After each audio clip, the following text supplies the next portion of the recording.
Okay, so welcome to the lecture video for precipitation methods. Okay, so a precipitation reaction, as an introduction, is that when two solutions are mixed and an insoluble substance forms. So a precipitate is what we call this insoluble substance. So basically, you have kind of let's say this is a solution, and then you add what we call a precipitating agent. Okay, so a precipitating agent is something that forms an insoluble substance or your precipitate, and then you see solid particles forming. Okay, so that is what we call, or that is what precipitation happens. So just like rain, no? You have your sort of aerosolized water molecules, and then when it precipitates, the water falls down. So parang ganun lang din po yung precipitation reaction natin. So you add a precipitating reagent or agent, and then insoluble particles form. You have your precipitates.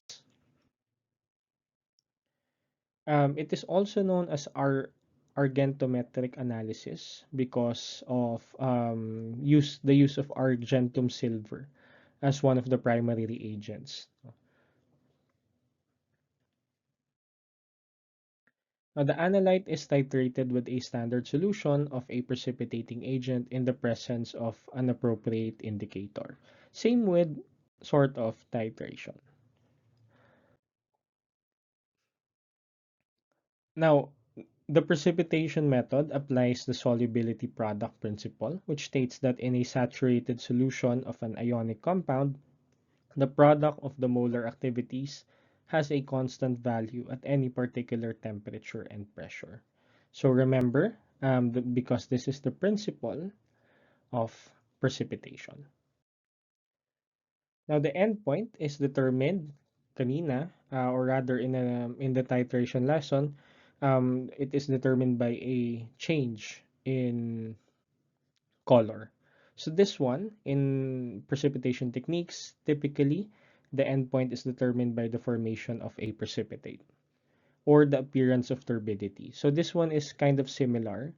It just depends on how big the particle size is. So typically, if you have precipitates, you have larger particles. And if you have turbidity, you have smaller suspended particles. Okay? It can also be determined by instrumental methods, which means automated, or it could be determined by internal indicators for color changes. Okay, so internal indicators, you have your colored ion, referred to or used in the Volhard method. You have your color precipitate, used in the Mohr method. And you have your color absorption, which is the product Fahan method.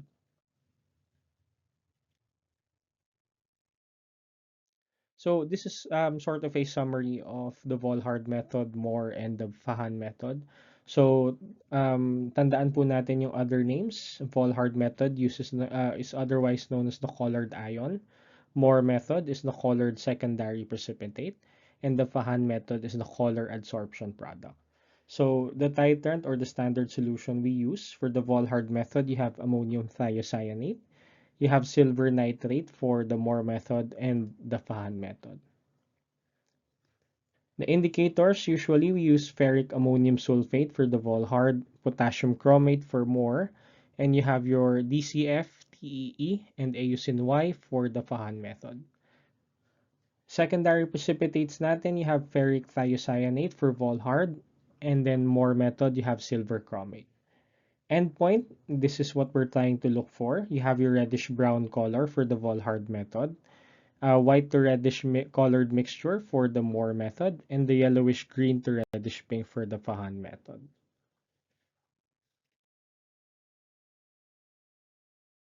Compounds assayed, you have typically the determination of halogens, thiocyanate, and cyanide.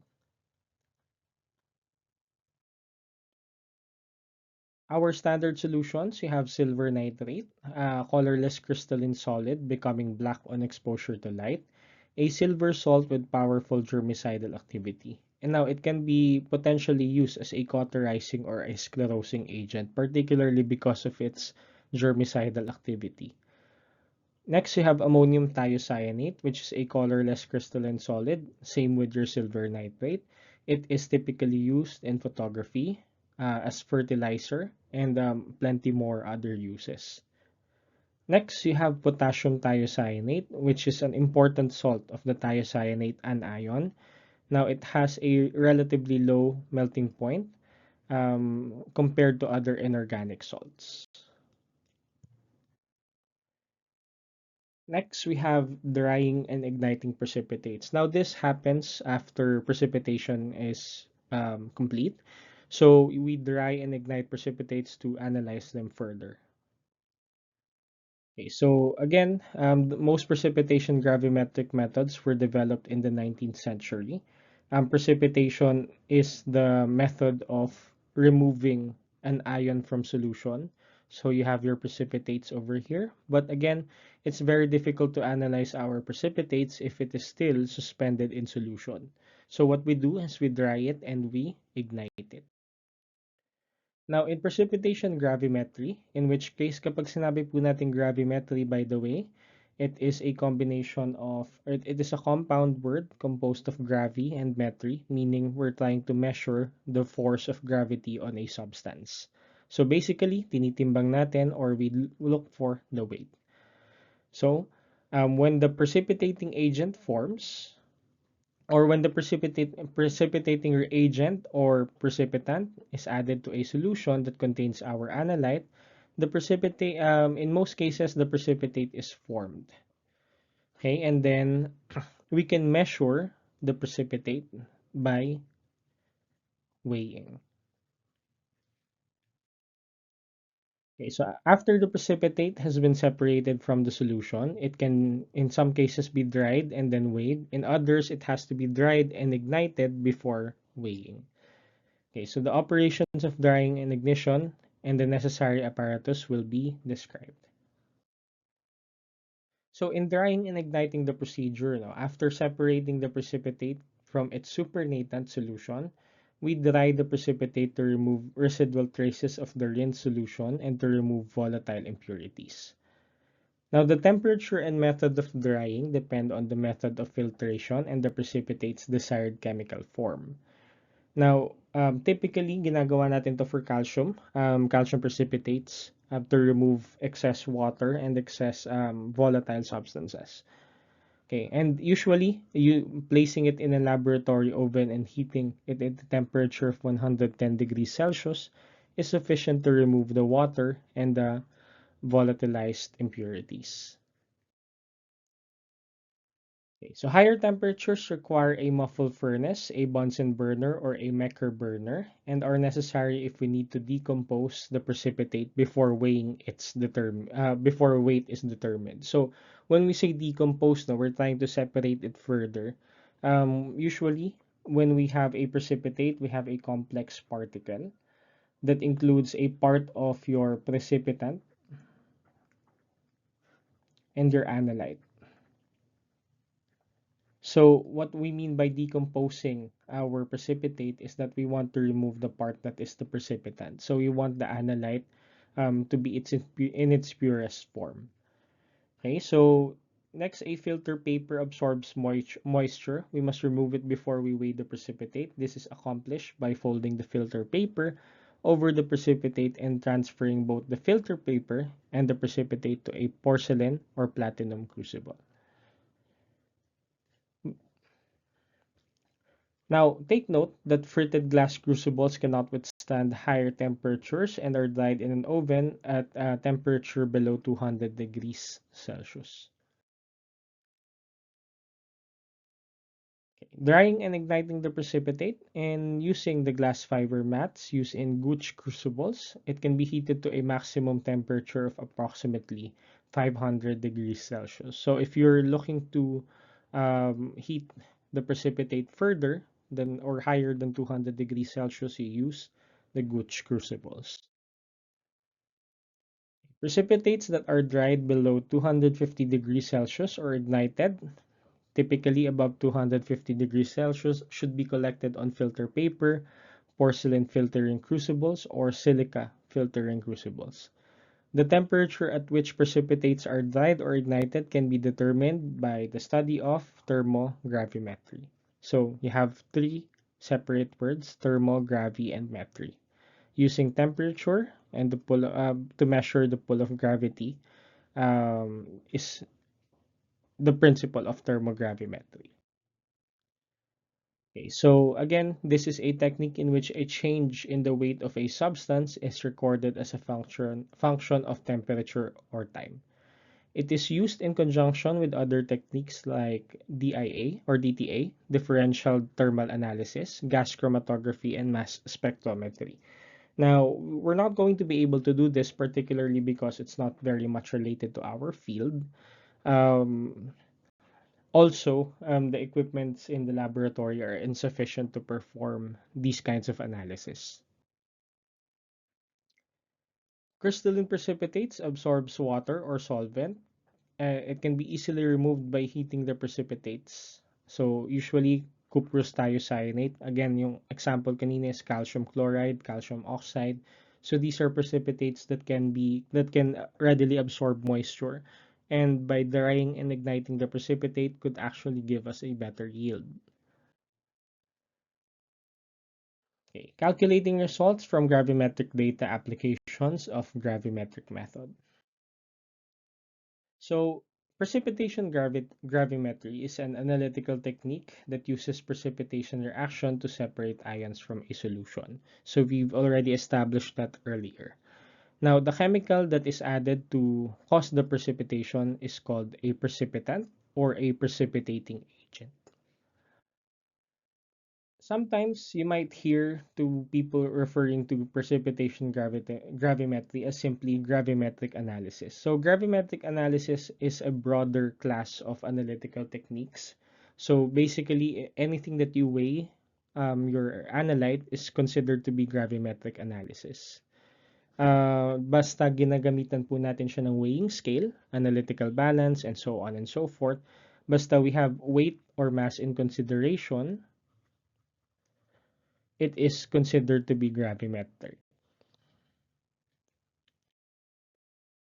Okay, so what is a precipitation reaction? Again, as we've described earlier, we have a solution, we add a precipitating agent, and precipitates form.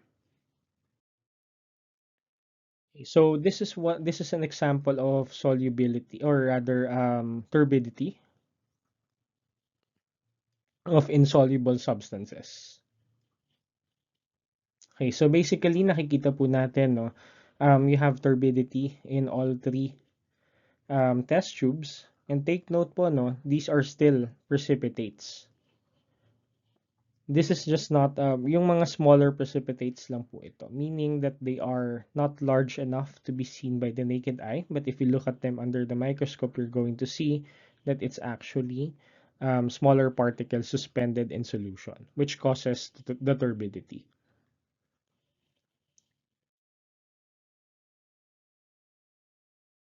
Okay, so example of determining the purity of a mixture containing MgCl2 and NaNO3. So a bit of flavor text. No? As a result of the mishap, we have 0.7209 grams of a mysterious mixture containing magnesium chloride and sodium nitride. So we would like to know the relative amount, or sorry, what? Wait lang. Yeah, sodium nitride. Hindi ba Ag dapat to? Wait lang. We would like to know the relative amount of each compound in our mixture which is fully dissolved in water. Yeah. Silver night. This should be AgNO3. Sorry, this is a typo. And observe the formation of a precipitate. Silver chloride, once the precipitate is filtered and dried, we find that the mass of the solid is 1.032 grams. So this is our given mass.